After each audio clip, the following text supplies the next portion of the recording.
Sikap Pasrah yang kita sudah 35 episode untuk mendalami, untuk menyelami, dan semoga dari 35 episode ini buat siapapun yang menyaksikan ada sesuatu yang bisa diambil, dan yang paling penting lebih mengenali mekanisme diri kita, karena kita tahu bahwa salah satu high tech teknologi yang paling canggih yang disediakan atau yang diciptakan oleh semesta adalah diri kita. Tetapi kebanyakan dari kita justru nggak ngerti gimana cara pakai si teknologi tercanggih ini. Makanya self engineering, bagaimana mekanismenya, itu yang setiap hari saya rasa kita penting untuk gali, kita pahami lagi, kita kenali lagi dengan jalan apapun, metode apapun. Kata kuncinya adalah jangan lelah untuk mengenali diri karena diri tidak akan ada habisnya untuk dipelajari. Jadi mari kita sibukkan untuk mempelajari diri sehingga sesaat kita sibuk ke dalam, sibuk untuk menyelami dan mengenali diri, kita akan lebih bisa memaknai hidup ini, mengalir dalam hidup ini, dan mencintai hidup ini. Kenapa? Ada hidup dalam kehidupan dan ada hidup di kepala. Banyak dari kita yang hidupnya di kepalanya, tapi tidak hidup dalam kehidupan. Dia sibuk oleh pemikirannya, dia sibuk oleh ekspektasinya, dia sibuk oleh keinginannya, dia sibuk oleh dunianya, sehingga sibuk dengan aksesoris hidup yang ada di sini, tapi tidak bisa menikmati hidup yang ada di sini gitu. Gitu ya. Oleh karena itu, kalau kita bicara dalam konteks apapun, semua kekesalan hidup atau kita bicara dalam konteks yang namanya penderitaan, itu adalah ilusi yang ada di sini. Jadi selalu ya hashtag kita adalah my life is my making. Hidupku tuh tergantung dari pilihanku. That's your choice. Ya, hidup-hidupmu, pilihan-pilihanmu, dan semuanya adalah konsekuensi gitu. Sehingga sesaat kita mulai menyadari bahwa kalau ada dalam tanda petik, sebenarnya kita ini lagi melakukan untuk apa dan siapa sih? Konteksnya adalah semuanya di dalam diri untuk diri gitu. Sehingga kita developing self, bagaimana kita terus mengenal dan terus belajar dan terus menyelam, ya kata kuncinya adalah mengenal diri gitu. Oke guys, dari sudut pandang psikologi, kalau kita bicara dalam konteks kita ini adalah memiliki mental gitu, bahwa saya mungkin review sedikit ya.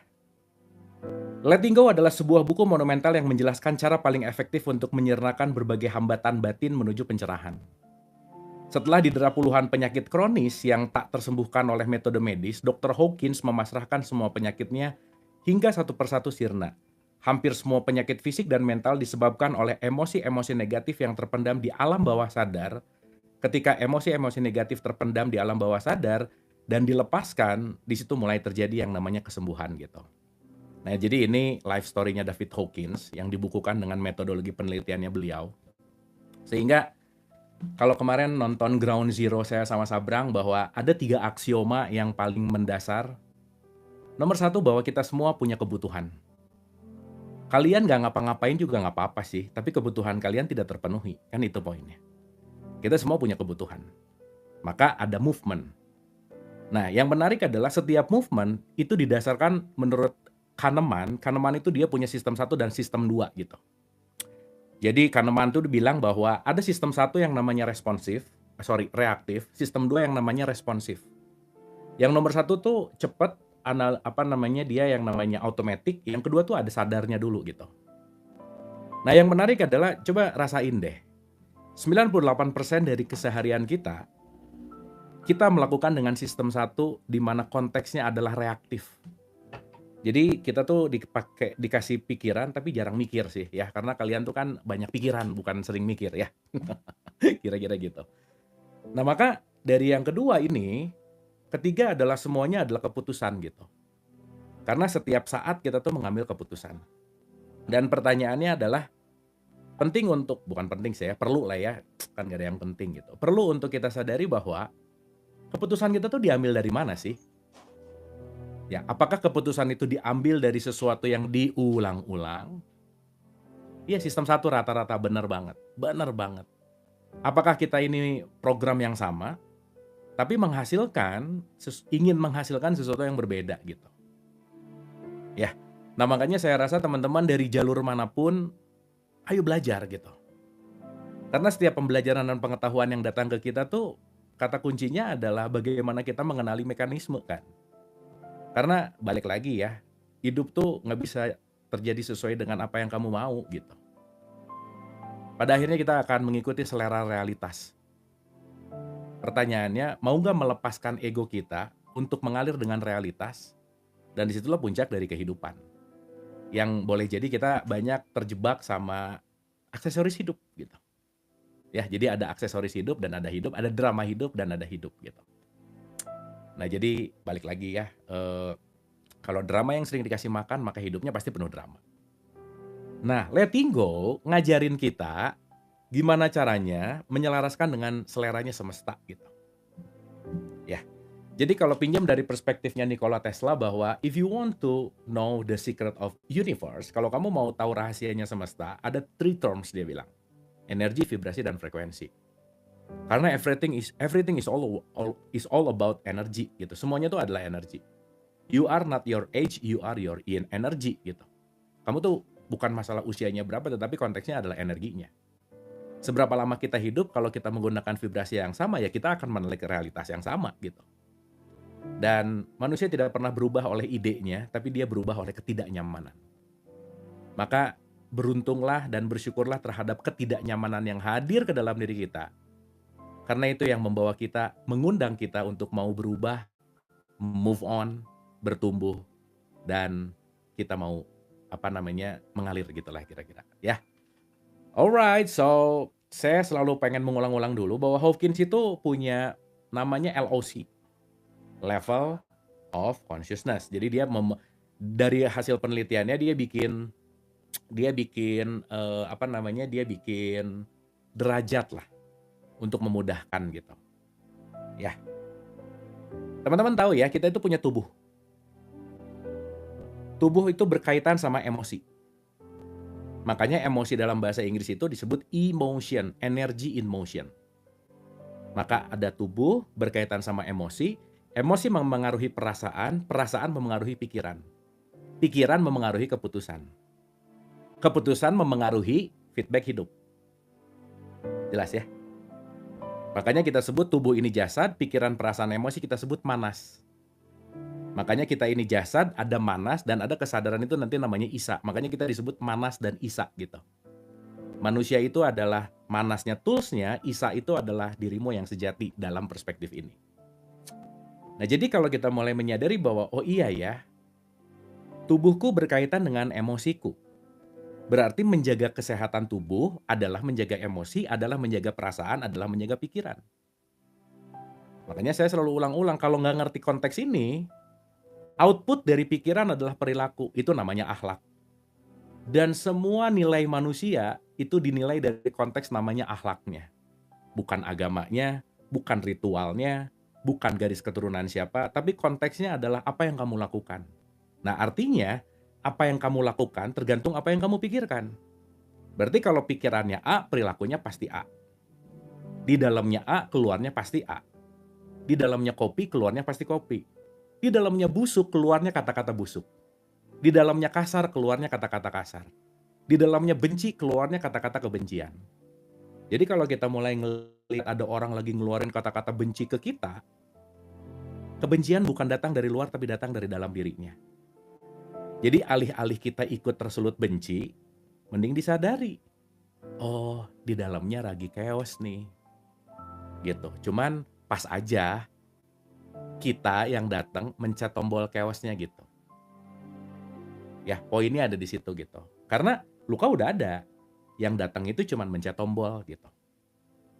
Pertanyaannya kita mau terus-terusan terluka atau mau menyembuhkan atau healing. Gitu. Makanya kalau ada apa-apa, connect before correct.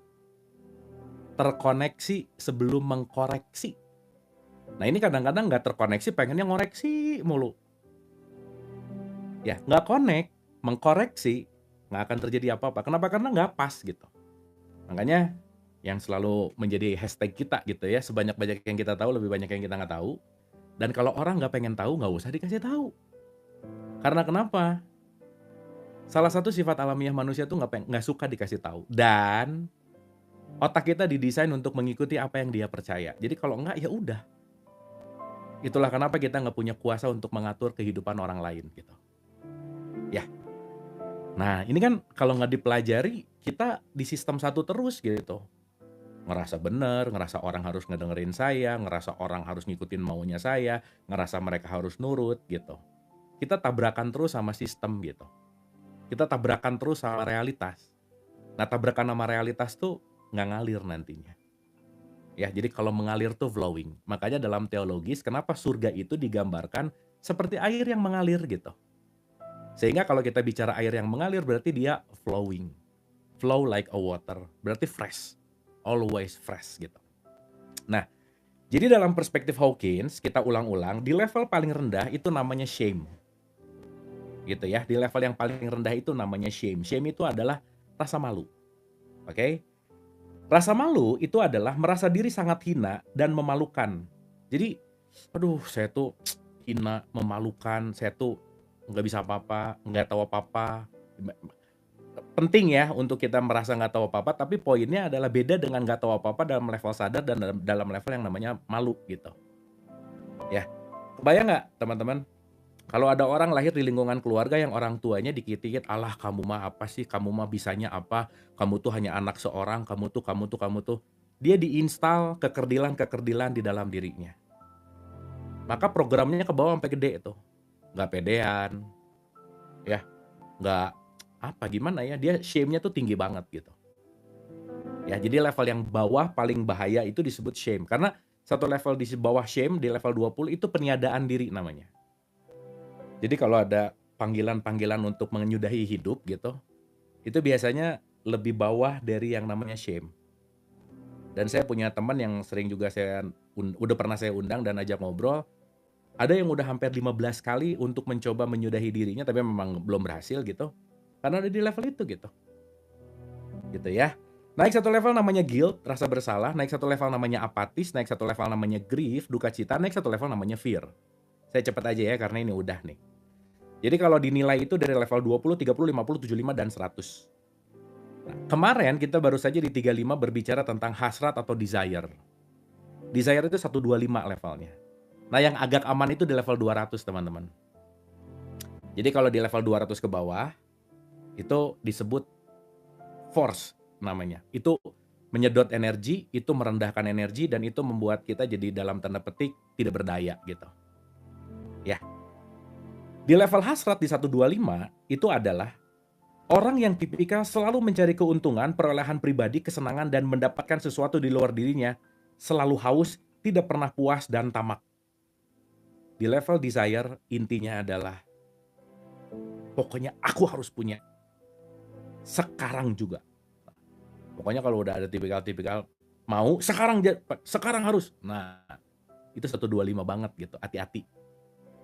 Ya, itu di 125. Tapi itu lebih baik daripada di level 20, 30, 50 itu lebih bagus. Kenapa? Karena level energinya, vibrasinya lebih rendah, semakin bensin energinya makin drop gitu. Makanya tipikal orang-orang depresi itu biasanya nggak ada energi untuk melakukan apa-apa gitu. Makanya konteksnya adalah biasanya dia nggak pengen keluar kamar, pengen di rumah terus, karena si bensinnya lagi habis memang. Dan itu perlu disadari teman-teman. Sesaat ada siapapun orang-orang terdekat kita lagi ada di level itu, jangan dipaksain untuk ngapa-ngapain. Ya, karena kadang hal yang terbaik yang kita bisa lakukan untuk orang yang kita sayang, itu bukan ngasih wejangan, bukan ngasih ceramah, bukan ngasih advice, tapi hanya diam duduk mendengarkan apa yang dia mau sampaikan, dan kita hanya mendengarkan dengan manis gitu. Mungkin dia memang perlu orang yang mau dengerin omongannya gitu. Yang selama ini mungkin dia perlu cerita kemana-mana, tapi yang mau diceritainnya bukan listen to understand, bukan dengar untuk ngerti, tapi listen to reply. Dan biasanya ini terjadi sama orang-orang terdekat gitu. Makanya jangan heran kalau orang-orang terdekatnya susah untuk menjadi curahan hatinya, dia akan nyari di luar gitu. Nah, sesaat yang di luar lebih nyaman dari yang di dalam, itu terjadi konflik biasanya. Gitu ya. Jadi ingat di struktur otak perempuan dan laki-laki kan konon ada perbedaan dari corpus callosum. Otak perempuan tuh internet yang sangat kecepat gitu kira-kira. Buat para kalian, para bapak-bapak laki-laki, ya, kalau pasangan kalian, kalau istri kalian, kalau perempuan atau laki-laki nih ceweknya lagi marah-marah, jangan dikasih advice, dengerin aja, udah. Karena advice kalian sebagai laki-laki nggak akan pernah menyelesaikan masalah. Karena mereka mau hanya didengerin, nggak nyari advice, udah gitu aja, ya. Udah tuh, daripada berantem ya. Udah, aku tuh gini gini gini gini, nggak kamu harusnya gini, pasti ada, nggak gitu. Aku kalau ke undangan bagus pakai baju merah atau biru? Ya, biru. Ah enggak ah merah, udah ujungnya pakai merah juga gitu. Udah kamu pokoknya pokoknya pasti salah aja ya. Udah pokoknya iyahin aja. Dah, itu advice terbaik ya. Demi kenyamanan dan kedamaian hidup kalian ya. Ya, ini lumayan perlu dipahami ya. Itu sih intinya. Oke. Nah, di 36 ini, teman-teman, di 36 ini kita akan masuk ke level yang namanya anger. Ya, masuk ke dalam level yang namanya anger. Anger itu levelnya di 150. Oke? Di 150 ini adalah energi ini mengatasi sumber ketakutan dengan kekerasan, ancaman, dan serangan. Mudah tersinggung, meledak-ledak, sengit, mudah menguap. Menguap ya, bukan bukan menguap ngantuk, bukan ya. Menguap tuh sumbu pendek lah gitu. Dan penuh kekesalan. Level ini suka membalas dendam seperti dengan ungkapan, akan aku tunjukkan. Nah, jadi kalau udah mulai, lihat nanti. Lihat ya, tiba saatnya nanti. Gitu. Nah itu udah ada di level 150 tuh. Ya, tapi itu 2 level lagi menuju courage, menuju oke. Ya, jadi kita di episode ini kita akan bahas tentang anger. Dan kita udah ada di bab 8 di bukunya Hawkins. Dan ini segitu tuh teman-teman. Setahun baru mau setengah by the way. Nggak apa-apa ya, nggak perlu cepet-cepet juga gitu. Dulu jadi saya waktu pertama letting go tuh sebenarnya menemani orang-orang yang malas baca. Ya udah nggak apa-apa saya bacain, kalian tinggal denger. Jadi kalau denger aja males, buset dah gitu kira-kira ya. Jadi mudah-mudahan ini yang kita lakukan. Anyway, saya garis bawahi dulu ya. Saya garis bawahi dulu, saya disclaimer dulu. Letting go ini racikan saya. Ya, racikan dari pengalaman saya, pengetahuan saya, dari apa yang saya pahami. Dan harapannya teman-teman bisa meracik sendiri karena kunyahannya nanti masing-masing dirasain sendiri gitu. Ya, saya selalu mengulang-ulang teman-teman dimanapun saya bicara, saya tidak berusaha untuk meyakinkan sesuatu. Saya tidak berusaha untuk kamu ngikutin saya, karena saya tuh nggak penting. Dan yang paling jauh lebih penting lagi adalah jangan pernah percaya omongan saya. Ya, jadi tolong ini kunyah. Ini khusus kelas-kelas di level atas-atas gorila lah ya, jangan gorila banget gitu maksudnya. Karena memang perlu dikunyah dan perlu direnungkan dan perlu diaplikasikan gitu. Jangan main iya aja. Ya, karena ya balik, kita semua belajar bareng di sini. Oke? Sip ya? Ready nggak nih by the way? Coba kalau ready boleh bilang sip gitu. Kita tepuk tangan dulu ah. Salah mencet. Ini nih tepuk tangan. Oke. Sip. Oke teman-teman, thank you ya. Di semua platform oke ya, suara oke ya. Di teman-teman di YT, di TT oke ya. Oke, selamat datang yang baru join live kita sore hari ini. Menemani kalian yang lagi liburan Idul Fitri gabut, ya kita sambil santai lah gitu ya. Opor kan udah pasti habis kan. Udah nggak tahu sekarang sisa-sisa apa makanan, tinggal remah-remah yang dicari di bawah-bawah gitu ya. Nah sambil nyari-nyari yang di bawah-bawah remah-remah, kita belajar lah gitu intinya ya. Oke. Bab 8 ya, tanggal berapa sih ini? Tulis tanggalnya, 3 April 2025. Alright. Start tanggal berapa ya waktu itu ya, benar guys, jadi penasaran.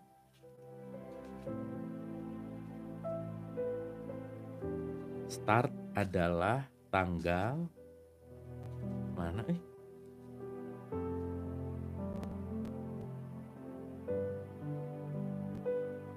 4 Maret 2024. Iya benar, setahun. Setahun guys, kita guys. Ini kalau jadian anniversary pertama nih ya. Cuman ya udah lah ya, nggak usah mikir-mikir anniversary lah ya. Dah. Kita ngomongin amarah aja ya.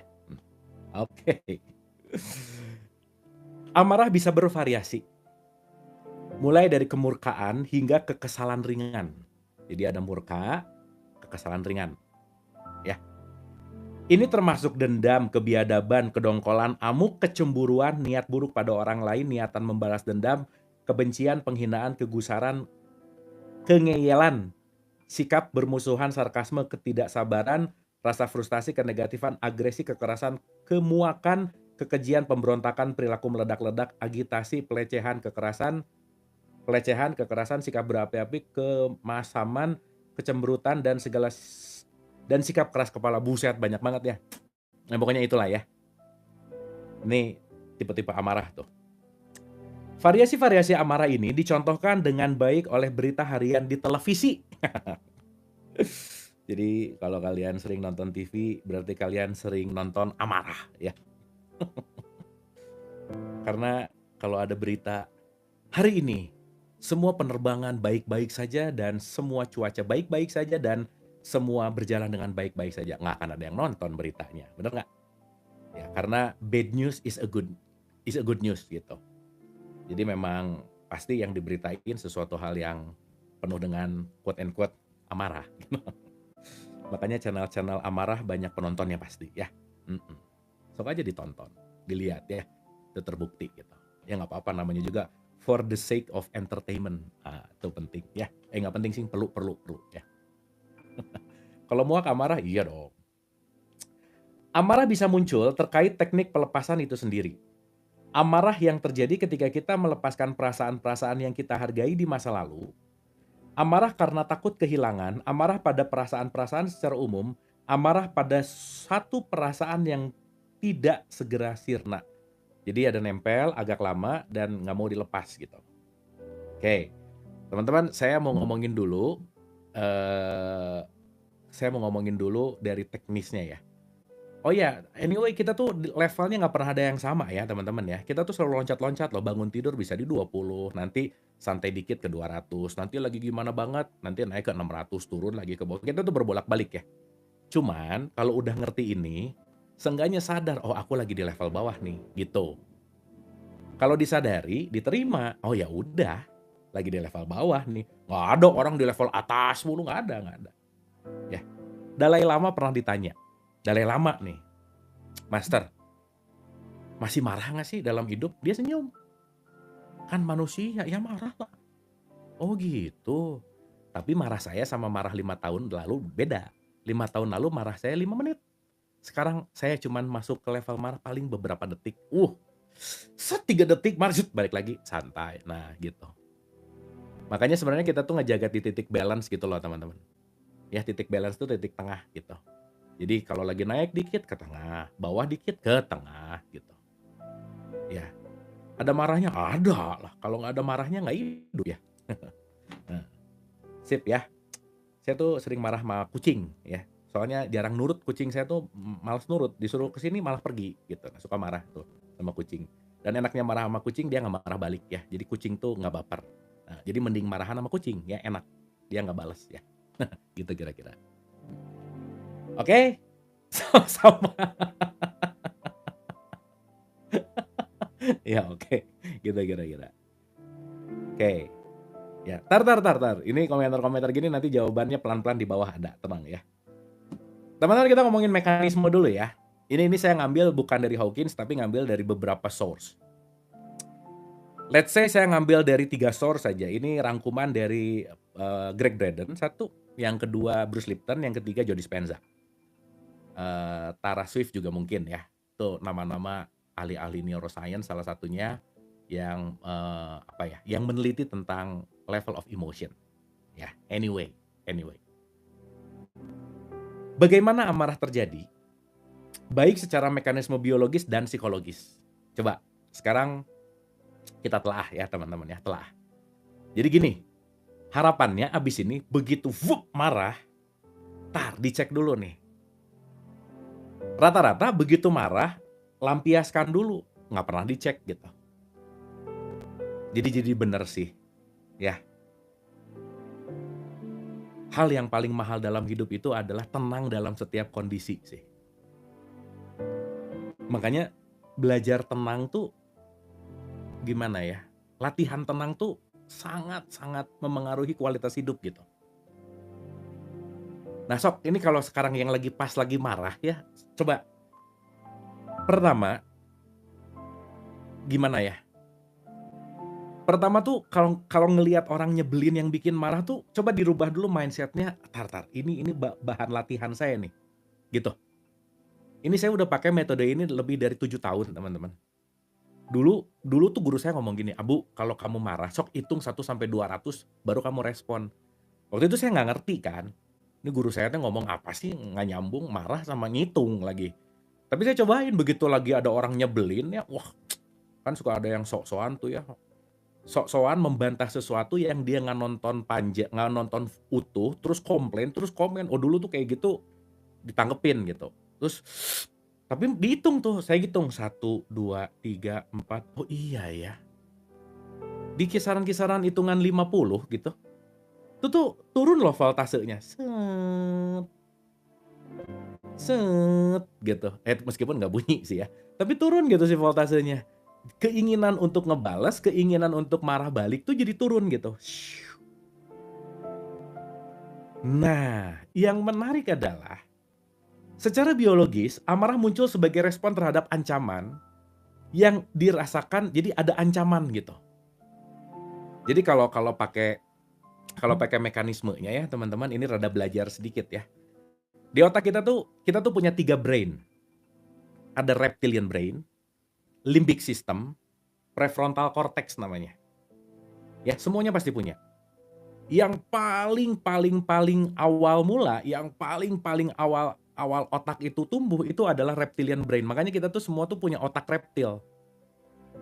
Naik ke perasaan disebut limbik, naik ke yang namanya consciousness namanya prefrontal cortex gitu. Jadi ya kenapa disebut hayawan natikun ya, kita tuh kan dalam struktur biologi binatang ya, mau nggak mau ya. Karena kenapa? Kalau kalau reptilian brain kitanya aktif terus, itu urusannya pokoknya cuman urusan makan minum, dah. Survival aja terus. Ya, makan minum reproduksi gitu. Di situ aja terus. Makanya kalau di tradisi kemarin Ramadan puasa, makan minum reproduksi di-cut dulu supaya apa? Supaya yang dipakainya jangan reptilian brain-nya aja sih gitu. Naik nih ke si prefrontal cortex nih. Prefrontal cortex tuh ada di sini nih. Wisdom, kebijaksanaan tuh ada di sini. Limbik tuh perasaan nanti ya. Nah, jadi gini. Sistem limbik, di limbik sistem kita tuh sistem di situ ada emotion lah, perasaan gitu kira-kira. Itu ada satu komponen namanya amigdala. Amigdala tuh di mana dia yang beneran bisa mendeteksi yang namanya ancaman gitu.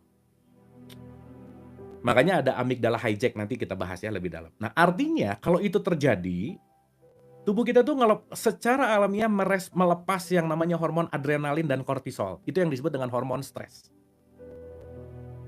Ya. Nah, hormon stres itu muncul, ciri-ciri indikator parameternya adalah nafas memendek. Nafas memendek itu dalam kondisi fight or flight. Semua darah dalam tanda petik itu mengalir ke kaki semuanya dan mengalir ke tangan sebagian. Makanya fight or flight, kalau nggak mukul kabur, udah selesai. Di dalam marah kamu tidak berpikir. Di dalam fight or flight tidak ada yang namanya wisdom. Kalau nggak mukul kabur. Jadi nyebelin nih ngelihat, buset gede badannya kabur udah. Tapi kecil badannya tonjok gitu misalnya. Nah itu namanya fight or flight. Itulah kenapa salah satu indikator parameter ngecek kita lagi dalam kondisi apapun, cek nafas gitu. Coba cek deh, kalau nafasnya sering nafas pendek, berarti sumpu pendek. Berarti fight or flight dia. Ya, dapat ya teman-teman ya. Makanya breathing, narik nafas, buang pelan-pelan. Latihan tarik lagi, buang pelan-pelan. Itu membuat fight or flight-nya jadi turun gitu. Dan cara tercepat melepaskan diri dari flight or flight selain narik nafas adalah tarik tunai. Wah, udah habis tarik tunai kalian pasti happy ya. Jadi jangan narik nafas mulu, nggak tarik tunai, ya bokeh berarti gitu kira-kira. Nah, anyway, kalau kita ngerti mekanisme nih ya, oh ternyata ada respon, set, ditangkap nih sama otak kita, ya. Reptilian brain aktif, limbic system aktif, masuk ke amigdala nih. Zzz, keluar tuh hormon kortisol, fight or flight. Ya.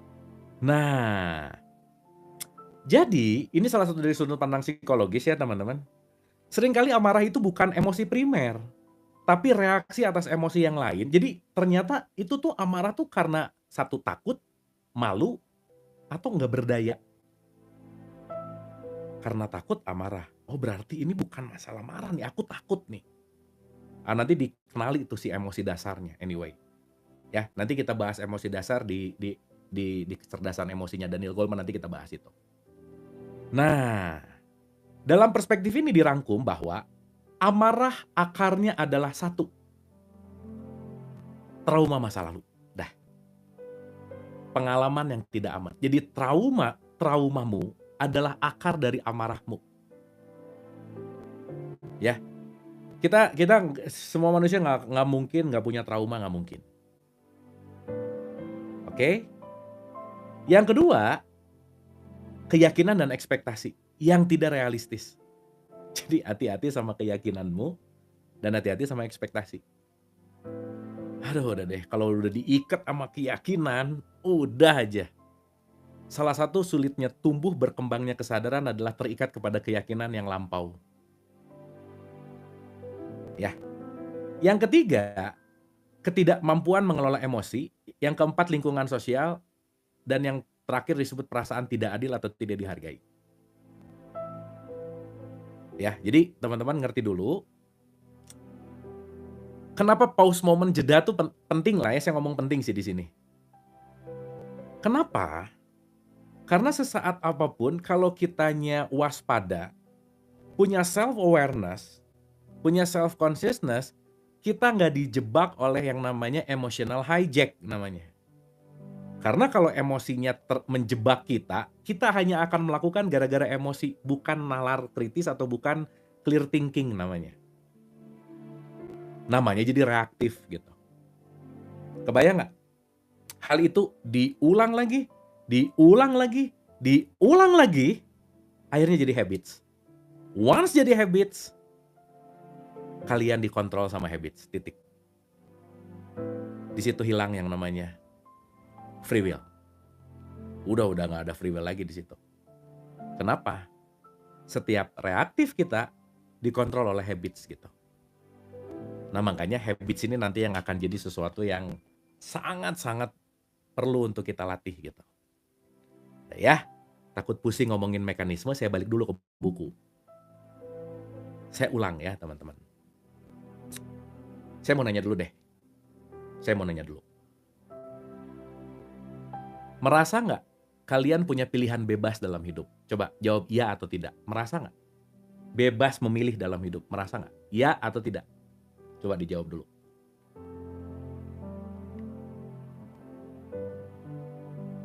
Benar? Ngerasa punya kebebasan memilih? Coba direnungin ulang. Apakah kalian benar-benar bebas memilih atau kalian benar-benar dikontrol oleh kebiasaan yang diulang-ulang sehingga kalian gak sempat lagi milih? Pernah gak ngelihat komenan orang langsung bete? Langsung komen. Pernah gak ngelihat sesuatu langsung marah? Pernah gak ngelihat sesuatu bajunya gak matching langsungnya jelek ya? Pernah gak kita komentar tanpa adanya pola berpikir dulu, langsung komentar dulu? Melakukan tanpa berpikir. Sering gak begitu? Sering. Bahkan sebelum kita melakukan, 8 detik yang lalu otak kita sudah merancang apa yang mau kita lakukan. So, kalau sekarang bilang bahwa tadi iya, aku punya free will, itu sebenarnya cuman, nah gitu ya. Nggak free will banget sih gitu. Kita semuanya sudah dikondisikan oleh habits gitu. Ya, dan kalau mulai sadar ini, saya mau keluar gitu. Saya mau keluar dari penjara habits yang membuat free will saya nggak berfungsi gitu. Nah, jadi kalau secara subjektif saya mengartikan hari kemenangan di Idul Fitri gitu, kalau saya kaitkan dengan lebaran ini, hari kemenangan adalah saya menang dari habits yang lama. Karena saya sudah mulai memilih hidup saya, bukan dikontrol oleh habits lama saya gitu. Ya, habits itu kebiasaan. Ya, kita tuh dari bangun tidur sampai tidur tidur lagi, 98% tuh program loh. Coba rasain deh. Bangun tidur, mencet alarm dengan tangan yang sama, di handphone yang sama, rutin bangun dengan gerakan yang sama, jalan ke kamar mandi ngambil anduk otomatis, terus kita melakukan rutin mandi yang sama, sabunan dulu, baru, keramas. Pernah nggak mikir, "Kenapa sabunan dulu ya? Kenapa nggak keramas dulu?" Terus sikat gigi, terus apa, tiba-tiba sadar kalau udah lagi milih baju. Habis milih baju, set ke mobil, tiba-tiba sadar udah di kantor aja. Dan semuanya terjadi secara otomatis. Betul nggak? 98%. Apalagi dengan adanya si ini nih, ya, wahana mendekatkan yang jauh dan menjauhkan yang dekat ini nih, dah aja. Betul nggak? Nah, sehingga kalau kita nggak belajar untuk lepas dari kebiasaan itu, kita jadi sistem satunya Kahneman gitu. Autopilot. Over and over and over. Iya tuh, kenapa makan bakso yang kecil dulu baru yang gede? Kenapa makan yang di sini dulu baru ke sini? Kenapa ini, kenapa ini, kenapa ini? Yang menarik lagi bahwa lagi mandi pikirannya udah di kantor. Di kantor pikirannya udah di tempat makan siang. Di tempat makan siang pikirannya balik lagi di kantor. Di kantor pikirannya ada di rumah pikirannya ada di kantor. Burnout over and over and over gitu. Betul nggak? Terus kita bilang, saya punya free will. Ah, dari mana? Ya, lucu loh teman-teman. Jadi ada diri, quote and quote ya, ada diri palsu kita yang namanya habits ini, yang taking over free will kita gitu. Kita marah dengan pancingan yang sama, kita benci dengan pancingan yang sama. Jadi habitsnya itu terus, umurnya nambah, menua, tapi tidak mendewasa gitu. Makanya nggak semua menua mendewasa, belum tentu. Kenapa? Menua dengan program lama, kamu tidak pernah membaru. Kamu hanya berganti usia tapi tidak berganti level hidup. Nah sekarang, yang sering dilihat adalah, oh ini dituakan karena kenapa? Dilihat dari usianya gitu. Betul nggak? Ya, itulah kenapa don't judge book by cover gitu. Yang kelihatannya tua belum tentu dewasa, yang kelihatannya muda belum tentu tidak dewasa gitu. Ya, teman-teman ya. Ini mekanisme nih. Dan kalau kita nggak ngerti mekanisme ini, komplain terus gitu hidupnya. Komplain kepada sesuatu yang dia pilih tanpa dia sadar gitu. Contoh-contoh. Ini anggapan aja ya. Orang ngelindur. Terus ngelindur tuh nggak sadar kan. Nanam cabe. Ngelindur, nanam cabe. Nggak sadar. Tiba-tiba di pekarangannya muncul cabe banyak gitu. Kaget dia. Kenapa cabe banyak gini ya, jadi pedes dalam tanda petik. Nah sama. Ngomong nggak sadar, reaksi nggak sadar. Yang datang orang-orang yang ngehina kita gitu. Ah, kenapa pada gini ya? Nah padahal nggak sadar, jangan-jangan dia mengundang apa yang hadir dalam hidupnya tanpa sadar gitu. Komplain. Gitu loh teman-teman. Sip ya, jadi salah satu hal yang mungkin bisa kita garis bawahi dari hampir 7 bab ini, kurangi komplain dan perbanyak jeda. Gitu. Karena saat komplain ya, begitu komplain, kita lagi jauh banget loh dari realitas. Kita lagi ngasih makan ilusi gitu. Pertama kalau komplain coba, "Kenapa sih harus aku, bukan dia? Kenapa aku begini, kenapa itu enggak? Kenapa?" Yang dikasih makan apa coba? Diri ilusinya. Oh, ngegedein terus tuh ilusi. Dan dia happy. Waduh, ilusi gitu naik terus. Habis itu yang paling gampang lagi komplain apa nyalahin orang lain kan. Aku tuh gara-gara dia jadi gini hidupku, gitu. Udah tuh. Begitu jadi victim of life, sulit untuk naik ke level-level 200 ke atas gitu. Itu mainnya nih di shame, apathy, guilt, di bawah aja terus gitu. Ya, sorry ya teman-teman, ini mekanismenya sedikit dipanjangin, mundur dikit, tapi didalemin supaya nanti kita ngerti, oh oke. Jadi satu, less complain. Yang kedua, mengambil jarak dari apapun yang terjadi untuk mengambil keputusan. Intinya ginilah, kalau lagi marah, lagi kesel, jangan ngomong, jangan ngambil keputusan, diem dulu. Sok ke pojokan dulu, nyari tempat yang pojok jauh, diem aja dulu. Dah, begitu udah mulai santai, baru ngomong terus ngambil keputusan gitu. Dan itu tuh split second lah. Split second tuh apa ya? Cepet banget terjadinya gitu. Ya. Nah, tidur dulu boleh, jalan-jalan dulu boleh. Pokoknya move away lah dulu gitu. Ya, split second tuh gini nih. Coba lihat aja, begitu ngelihat sesuatu langsung ngejudge, itu kan split second tuh. Nah, nanti ya di ujung-ujungnya, kenapa ada kata-kata belajar menyaksikan? Set, bersaksi aja dulu. Baru menilai. Set, saksikan, oke, baru menilai. Nah, sekarang menilai mulu, nggak bersaksi gitu. Ya, itu nanti dalam tuh ke situ. Sip ya, guys. Dapat sampai sini ya. Get something ya, semoga ada something nih. Ya, jadi sekali lagi, kalau kita nggak melatih, kita nggak akan terlatih, udah. Sok si remote control yang kita anggap siapapun bisa nolong kita, mending diambil ke kita. Duh, panas bentar ya. Alright, dapat ya. Latihan menang, bener banget, bener. Amarah bisa muncul terkait teknik pelepasan itu sendiri. Amarah yang terjadi ketika kita melepaskan perasaan-perasaan yang kita hargai di masa lalu. Amarah karena takut kehilangan, amarah pada perasaan-perasaan secara umum, amarah pada satu perasaan yang tidak segera sirna. Ada banyak energi dalam amarah, karena itu kita bisa merasa bersemangat ketika jengkel atau marah. Ingat ya, amarah means energy.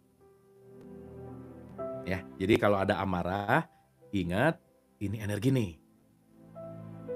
Energi, dan energi itu netral. Dia tidak mendiskriminasi baik dan buruk, tapi kemana energi ini dialirkan, apa yang akan dialirkan itu pasti tumbuh. Ya, kayak air. Teman-teman pernah ingat nggak? Lihatlah energi kita keseharian itu seperti uang. Investasikanlah uang ke tempat yang menguntungkan. Kira-kira merugikan ya jangan diinvest lah. Ingat, marah tuh perlu energi. Jadi kira-kira kalau nggak perlu-perlu banget marah, jangan diinvest energi kita ke marah. Ingat, dalam satu hari energi kita terbatas. Jadi kalau mau marah mikir dulu, aduh boros nggak ya? Udahlah, mendingan daripada itu, mendingan sesuatu yang investasinya lebih oke gitu. Ya, menang tuh diem, hening. Dapat ya? Jadi nanti ujung-ujungnya kita ini mau jadi manajer yang baik, manajer investment energi gitu. Duh, bangun tidur saya mau menginvest energi kemana ya? Energi ke kerja, energi ke kreatif, energi ke berbagi, energi ke ini. Udah, ada marah, bentar-bentar, nggak usah, kenapa? Mendingan energi marahnya saya ganti ke energi baca buku gitu misalnya. Atau mendingan energi marahnya saya ganti ke olahraga gitu misalnya. Nah, yang menarik kalau nggak pernah sadar tentang investment ini, kalau dia ahli marah, oh udah tuh leaking. Leaking itu apa ya? Bocor. Energinya tuh bocor nggak sadar gitu. Dan teman-teman tahu nggak, yang paling membuat energi kita bocor cepat itu namanya judgment. Dah, begitu judgment nggak sadar, kita lagi kebocoran energi gitu. Nah, udah. Nah, coba sadari deh, sehari-hari bocor energi ke tempat yang nggak penting berapa banyak. Nah, itu cek coba ya. Oke?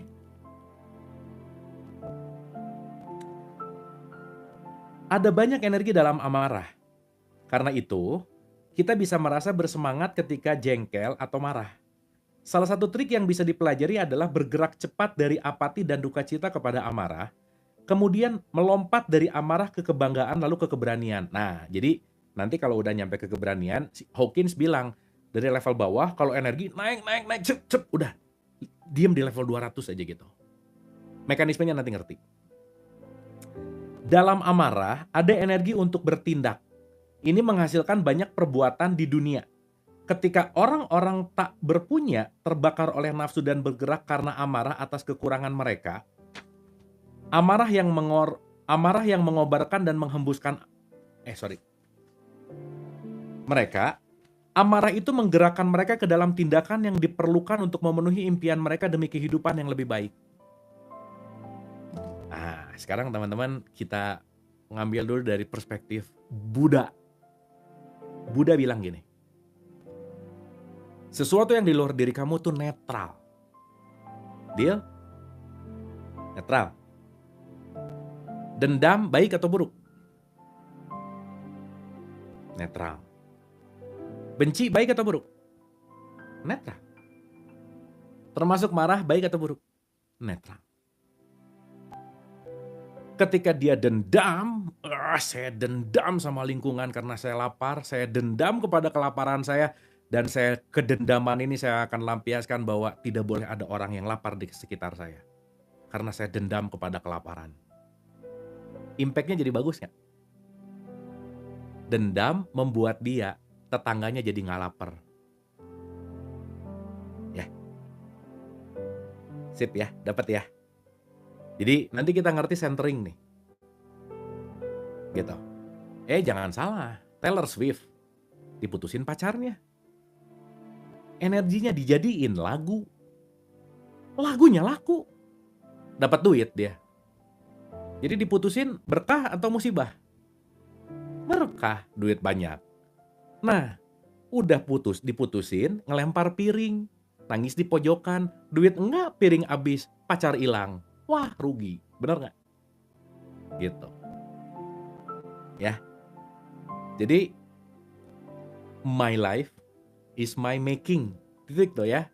Semua tergantung dari apa yang aku putuskan gitu. Anyway. Ya, jadi kalian yang baru diputusin, sok bikin lagu. Ya, atau bikin novel. Teman-teman pernah tahu nggak ya? Karya-karya besar yang pernah tercipta di dunia ini, di bumi ini, itu rata-rata datang dari kondisi si penciptanya dalam keadaan tidak menyenangkan. Dalam keadaan kesulitan, dalam keadaan penderitaan yang berat. Neil Donald Walsh, dia bikin buku yang super mega best selling dunia yang disebut Conversation with God. Karena dia hampir gila untuk mengalami penderitaan hidup, jadi buku tuh. Jadilah Conversation with God gitu. Ya. Jadi tergantung kita mau menyimpan energinya di mana gitu. Ya, dapat ya teman-teman ya. Jadi kalau ngelihat orang nyebelin, ya pemantik energi datang nih. Set. Nulis ke, olahraga ke gitu. Jadi semakin kalian sering ketemu orang nyebelin, harusnya kalian semakin six pack sih gitu ya. Kenapa terpancing untuk nge-gym gitu misalnya. Jadi kalau ditanya, "Mas, kenapa bisa six pack?" Karena saya banyak ketemu orang nyebelin. Bagus tuh gitu. Lumayan jadi instruktur gym nanti misalnya. Gitu ya. Contoh ya. Ya pokoknya terserah lah, disalurkan kepada bakat kalian masing-masing gitu ya. Oke ya, guys, dapat ya? Jadi, anger means equal to anger sama dengan energi gitu. Jadi begitu dapat energi, yes, energi nih. Dipakai apa ya? Pakai nyuci piring. Sok, nih ya, lagi banyak kok piring-piring kotor, sok cari mau pasangan anak, sok. Woi, pasangan-pasanganku kan pasangan satu ya rata-rata. Pasanganku dan anak-anakku nyebelin dong semua biar mama punya kekuatan untuk nyuci piring, misalnya. Sok disuruh aja. Anak-anaknya nyebelin, pasangannya nyebelin, energi, sok nyuci piring. Pasti piringnya bersih banget. Yang biasanya dicuci sekali, ini bisa 10 kali gitu. Meskipun mungkin nanti impact-nya sabun rada boros, ya nggak apa-apa sih ya. Kira-kira gitu konversinya. Ya, dapat ya teman-teman ya? Ya, itu analogi gampangnya aja. Sip. Oke. Kuantitas amarah yang ditekan oleh populasi bisa diverifikasi cepat dengan melihat bagaimana kekerasan menjadi populer di media. Di mana para penonton disuguhi pengalaman orang lain ketika menumpahkan amarah dalam bentuk pemukulan, penembakan, penikaman, hukuman mati, pembunuhan beragam penjahat, seolah-olah mereka mewakili diri kita sendiri. Kita biasanya merasa sangat bersalah ketika marah hingga kita perlu membuat objek amarah kita salah agar kita bisa mengatakan amarah kita bisa dibenarkan. Sedikit orang yang bisa bertanggung jawab atas amarah mereka sendiri dan hanya berkata, "Aku marah karena aku memang penuh amarah." Jadi dikit tuh ya yang bilang bahwa, "Kenapa marah? Karena aku memang penuh amarah." Rata-rata apa coba? Kenapa marah? Dia nyebelin. Kenapa marah? Dia gitu sih, gitu. Jadi kalau sekarang, kenapa marah? Ya aku penuh amarah. Jadi maaf ya, aku marah. Karena di dalam aku penuh amarah, kamu pas lagi ada di depan aku gitu. Jadi kamu kena marah sama saya, misalnya. Tapi nyadar dulu di dalamnya penuh amarah gitu. Ya harapannya yang di luar ini sabar gitu. Ya, mudah-mudahan dia yang bisa mau menerima kamu seapa adanya gitu. Anyway. Dapat ya, teman-teman ya. Oke. Saya ulang ini strong word banget sih. Sedikit orang yang bisa bertanggung jawab atas amarah mereka sendiri dan hanya berkata, "Aku marah karena aku memang penuh amarah." Jadi yang tadi ya, stop complain, stop blaming. Jadi kalau lagi marah, bukan gara-gara siapa, emang aku penuh amarah aja. Nah, dah. Di tahapan itu aja udah kemajuan besar tuh. Ya, si habits tuh biasanya kalau udah gitu tuh dia mulai ciut. Aduh, mulai sadar nih dia nih. Jalan mana lagi nih gue harus menyerang gitu. Ya teman-teman ya, tiap saat itu ada yang nyerang kita namanya habits lama tuh. Gitu namanya. Habits ya, balik lagi. Oke. Duh seru nih, ini kita baru satu subbab tapi udah jam 5. Dikit lagi lah ya. Oke, next on ya. Sampai sini oke? Dapat? Suara aman? Sinyal oke? Suara clear? Udah mulai get something ya? Oke, aman ya? Sip, oke. Alright. Lanjut ya. Subjudul berikutnya adalah menggunakan amarah secara positif. Asik nih. Menggunakan amarah secara positif. Lazim bagi orang-orang menekan amarah, agresi, dan permusuhan batinnya. Mereka melihatnya sebagai hal yang tidak menyenangkan, tidak bermartabat, dan bahkan sebagai kegagalan moral atau kemunduran spiritual. Nah, teman-teman nih ya, salah satu case yang lumayan banyak dicurhatin. Ya, ini saya belajar spiritual kan marah dulu. Ingat ya, perasaan tidak didesain untuk ditutup-tutupi dan dihilang-hilangkan atau diumpet-umpetin. No. Mau belajar spiritual udah sering kek, mau ritualnya banyak banget kek. Kalau lagi marah, marah aja. Rasanya ada, jangan ditolak, jangan aku udah letting go episode 35. Begitu marah datang, jangan datang. Jangan datang.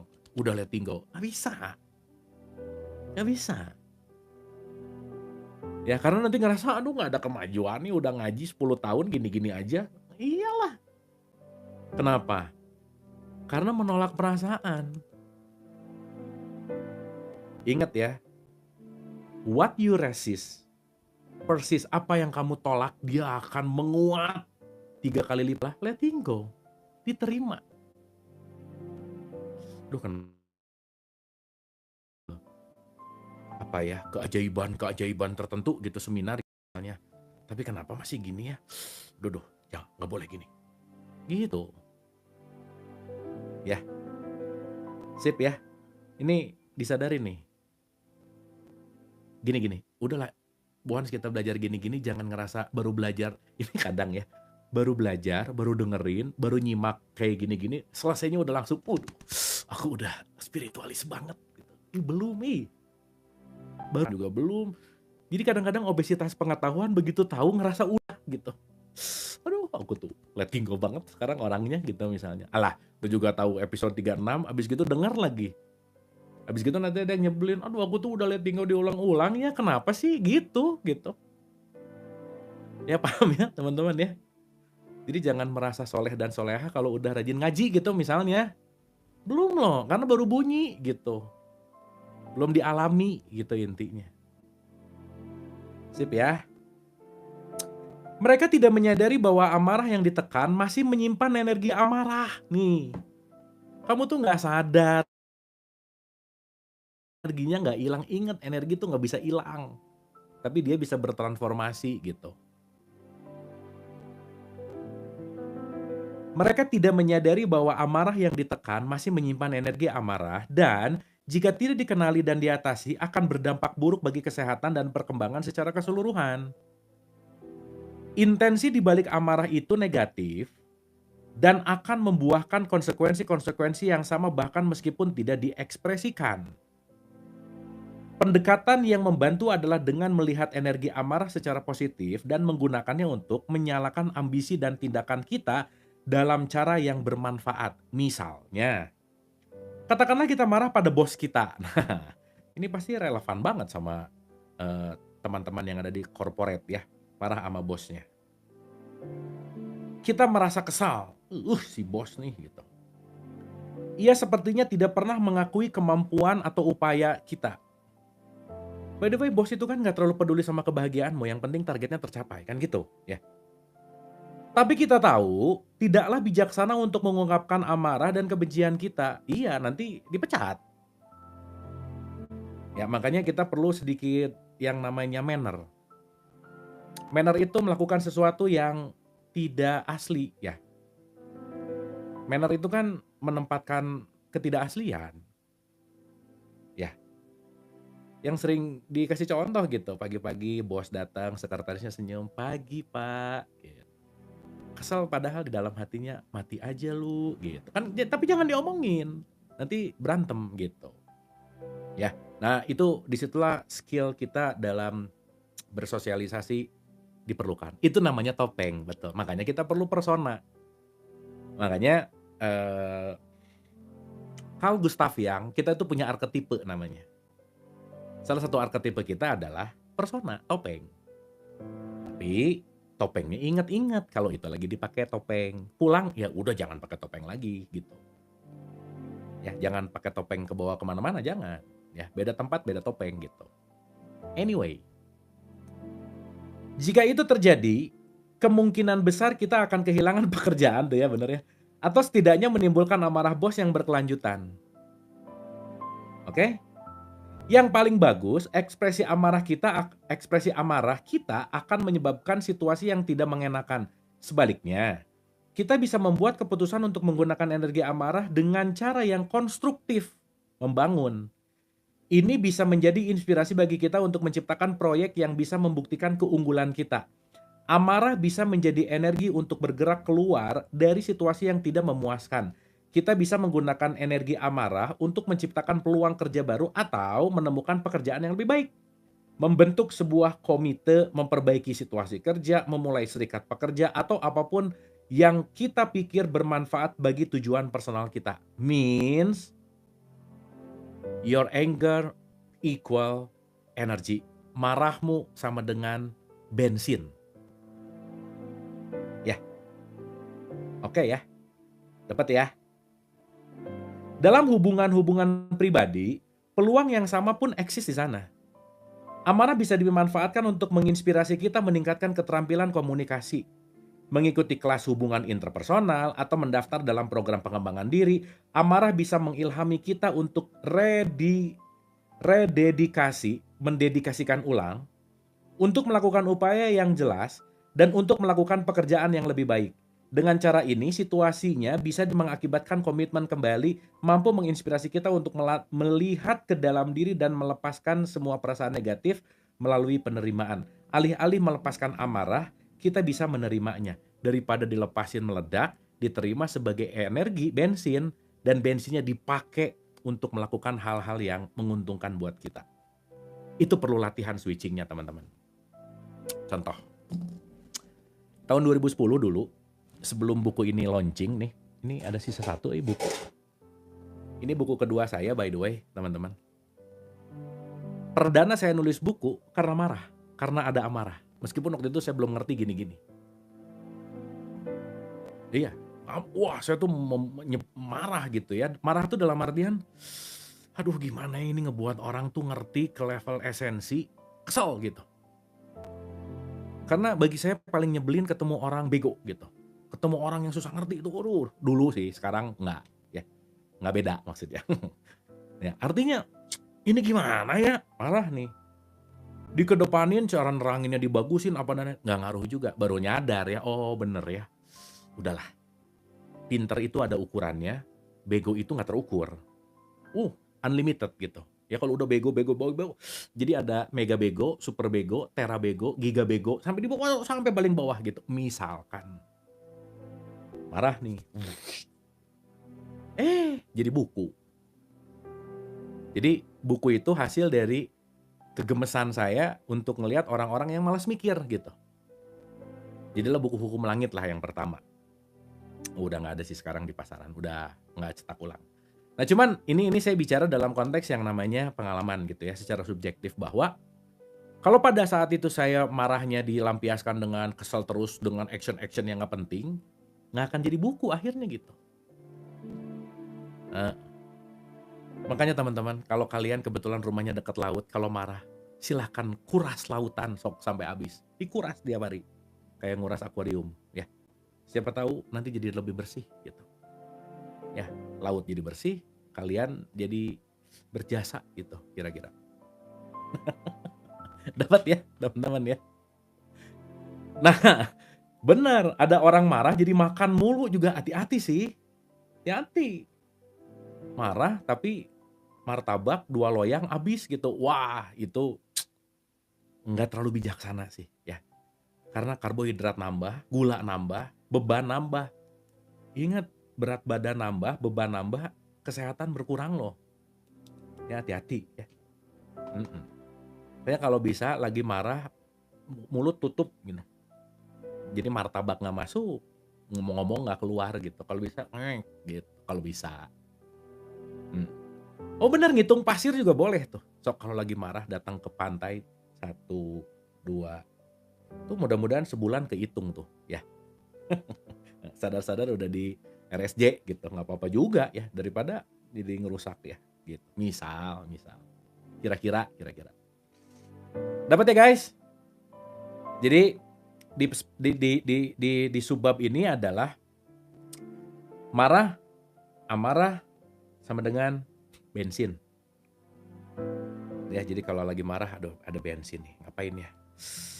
Bersih-bersih gitu. Gitu intinya. Oke?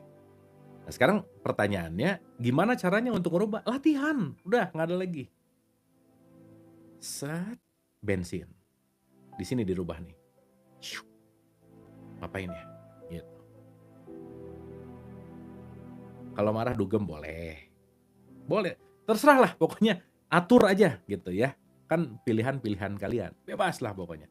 Tapi at least ngerti bahwa marah sama dengan bensin, itu dulu. Oke guys? Dapat ya? Oke, satu chapter sebelum penutup nih ya. Oh panjang euy. Wah ini kayaknya nggak bisa sedikit, ini bagian seru sih. Ini ngomongin tentang pengorbanan diri, spill aja dikit ya. Ada banyak sumber amarah, seringkali perasaan amarah yang kompleks terkoneksi dengan rasa takut, dan amarah itu lenyap ketika kita melepaskan rasa takut itu. Jadi, begitu kita marah ingat sebenarnya ada ketakutan. Nah nanti dicari akar takut, sebenarnya aku tuh takut apa sih gitu. Gitu ya. Sumber amarah lainnya adalah kebanggaan, terutama aspek kebanggaan yang disebut kepongahan. Wah, itulah kenapa penting banget untuk ngerasa atau jadilah orang yang merasa nggak penting. Karena kalau udah ada kebanggaan nih, aku adalah anak siapa gitu. Udah tuh. Aku adalah lulusan apa gitu. Aku adalah sebagai. Oh udah. Seringkali kebanggaan pribadi kita yang mengobarkan dan menghembuskan amarah tuh. Jadi ternyata yang mengobarkan amarah tuh kebanggaan pribadi gitu. Salah satu sumber kebanggaan berhubungan dengan pengorbanan diri atau yang disebut dengan yang namanya self-sacrifice.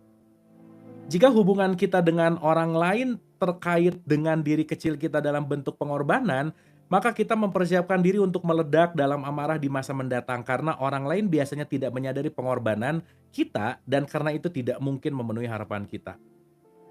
Kamu tuh nggak tahu ya aku berkorban untuk mendapatkan ini dan kamu membuang ini dengan segampang itu. Wah udah deh. Makanya guys, kalau ada orang yang mengatakan aku berkorban karena untuk membuktikan cintaku kepadamu. Cinta yang ada pengorbanan di dalamnya itu bukan cinta tapi namanya transaksi. Nih. Nah, gitu. Aku tuh berkorban buat kamu Allah. Udahlah. Berarti dia nggak beneran cinta sih gitu. Karena kalau udah cinta mah nggak ada pengorbanan ya. Gimana mau berkorban kok namanya cinta kok gitu. Ya ada siapa ya ceritanya siapa ya. Aduh lupa Mbah Tejo apa ya? Lupa lah saya lagi podcast sama siapa. Ada cerita menarik.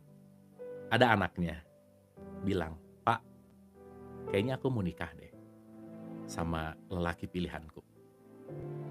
Ditanya sama bapaknya, apa alasannya? Karena Allah. Kenapa sih ini serius aku kan? Allah. Belakangan ngomong lagi, aku nggak jadi nikah sama dia. Nggak jadi, nggak cocok. Iya udah tahu kok. Kenapa udah tahu? Iya karena kamu waktu bilang awalnya, kamu ngomong mau nikah karena ada alasannya. Sesaat ada alasan untuk menyatakan cinta, itu namanya transaksi gitu. Nah besok-besoknya ketemu lagi, kayaknya aku mau nikah deh, kenapa? Nggak tahu kenapa pokoknya. Nah, that's it. So that's why cinta tuh nggak ada reason. Once ada reasoning, itu transaksi gitu. Jadi sesaat kita mengorbankan demi orang, aku tuh berkorban untuk mencintai ke anak, itu namanya attachment. Itu namanya kemelekatan dan itu namanya transaksi. Jadi sesaat kita merasa mengorbankan untuk mendapat sesuatu dan apa yang kita korbankan disepelekan, siap-siap Anda akan meledak. Di satu sisi pengorbanan itu heroik, tapi di satu sisi pengorbanan itu ternyata bensin amarah. Tapi kalau udah ngerti bensin amarah pun ketika amarah tetap akan jadi bensin kreativitas. Itulah paradoksnya hidup. Seru ya guys? Seru lah pokoknya. Oke guys. Aduh, udahlah. Pokoknya terus berproses lah gitu teman-teman ya. Kita terus belajar, terus menggali, terus yang akhirnya pada dasarnya life is all about progress gitu. Ya. Mau kemana nih? Mending tahu arah, berjalan lambat ke arah, daripada kita lari kencang tapi nggak tahu arahnya kemana-mana. Akhirnya kita bergerak cepat tapi tidak terarah, sehingga kita muter-muter di tempat yang sama. Slow but sure, yes. Karena hargailah 1 mili perubahan dirimu, karena 1 mili pun adalah perubahan. So embrace yourself, love yourself, dan let's celebrating life. Mari kita nikmati hidup, karena nggak ada yang bisa mensyukuri, menikmati, dan mencintai dan mengerti kecuali diri kita sendiri. Oke guys, itu dulu. Terima kasih. Get something ya. Sebelum saya tutup, apa pelajaran hari ini yang teman-teman bisa dapat? Boleh tulis. Get something nggak? Dapat apa nggak? Punch point apa? Ingat ya, nggak harus ngerti semuanya, tapi arah manapun, titik manapun yang menumbuhkanmu, fokus aja di situ. Dan pertanyaan saya, fokus apa yang teman-teman dapat di Letting Go 36 ini? Silakan.